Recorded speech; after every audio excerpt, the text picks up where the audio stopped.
দর্শক শ্রোতা মণ্ডলী, আসসালামু আলাইকুম। দূর দূরান্তে আশেপাশে বন্ধু বান্ধব যে যেখানেই থাকুন, আমার প্রাণ ঢালা অভিনন্দন গ্রহণ করুন। ইউনাইটেড স্টেটস অফ আমেরিকার নিউ ইয়র্ক থেকে আমি সাইদুল বাকিন আজ আপনাদের সামনে আরেকটি নতুন টপিকস নিয়ে উপস্থিত হলাম। সে টপিকসটি হলো নির্বাচন এবং নির্বাচনের সহিংসতা। আপনি দেখুন, আমাদের বাংলাদেশে এখন অলরেডি ত্রয়োদশ জাতীয় সংসদ নির্বাচনের প্রস্তুতি নিচ্ছে এবং হয়তো আগামী 12ই ফেব্রুয়ারি তারা সিদ্ধান্ত নিয়েছে যে নির্বাচন সম্পন্ন করবে।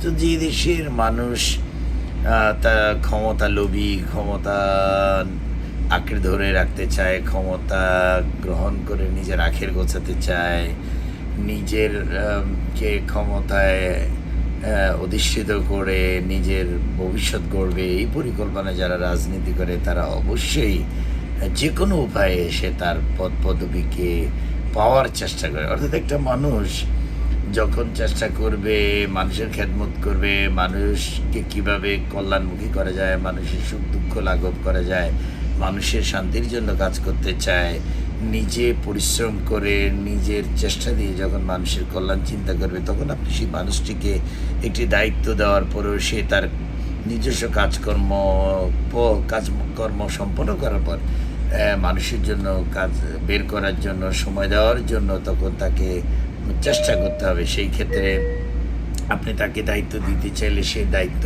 অনেক সময় নেওয়ার চেষ্টা করবে না, বলবে হয়তো আমি আমার পার্সোনাল কাজে অনেক ব্যস্ত বা ঝামেলায় আছি ভাই, আপনি আরেকজন দায়িত্বশীল লোককে এই দায়িত্বটা দেওয়ার চেষ্টা করুন। কিন্তু যখন সেখানে স্বার্থ নিহিত থাকবে, যেখানে সে একটা মেম্বার অফ পার্লামেন্ট হলে বা মিনিস্টার হলে লুটপাট করে খেয়ে তার জেনারেশন টু জেনারেশনকে সে আর্থিকভাবে সচ্ছল করবে, প্রচুর টাকা পয়সার মালিক করে দিবে, সেই ক্ষেত্রে সে লোভ সংবরণ না করতে পারার কারণে টাকা পয়সা অর্থ প্রচুর খরচ করে সে চেষ্টা করবে এমপি নির্বাচিত হতে।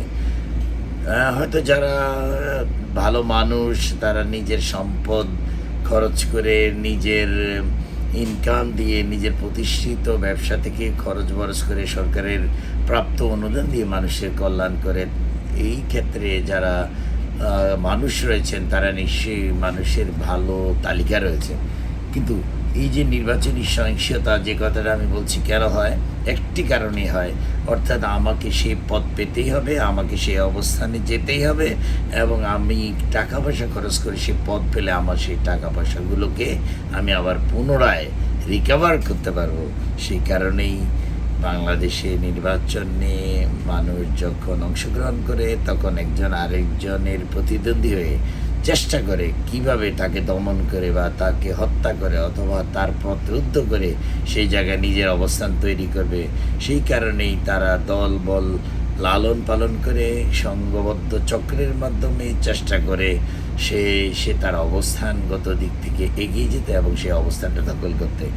সেই ফলশ্রুতিতেই নির্বাচনের প্রক্রিয়ায়, নির্বাচন যখন শুরু হয় বা কেউ নির্বাচন করতে যায় তখনই সহিংসতা বাড়ে এবং সেখানে মানুষ মৃত্যুবরণ করে এবং প্রচুর মানুষ বিপদগ্রস্ত হয়, ওয়ান্টেড হয়। অতএব সেই সমস্যা থেকে উত্তরণের জন্য অবশ্যই আমাদের প্রয়োজন ভালো মানুষের, যারা নিজস্ব সম্পদ দিয়ে, নিজের অবস্থান দিয়ে, রাষ্ট্রীয় টাকা যারা তো স্রোত করবেন না, শুধুমাত্র তারাই নির্বাচনে সহিংসতা এড়িয়ে নিজের অবস্থান তৈরি করার চেষ্টা করবেন। আরটি সুন্দর টপিকস নিয়ে আসার আগ পর্যন্ত যে যেখানে থাকুন ভালো থাকুন। আল্লাহ হাফেজ।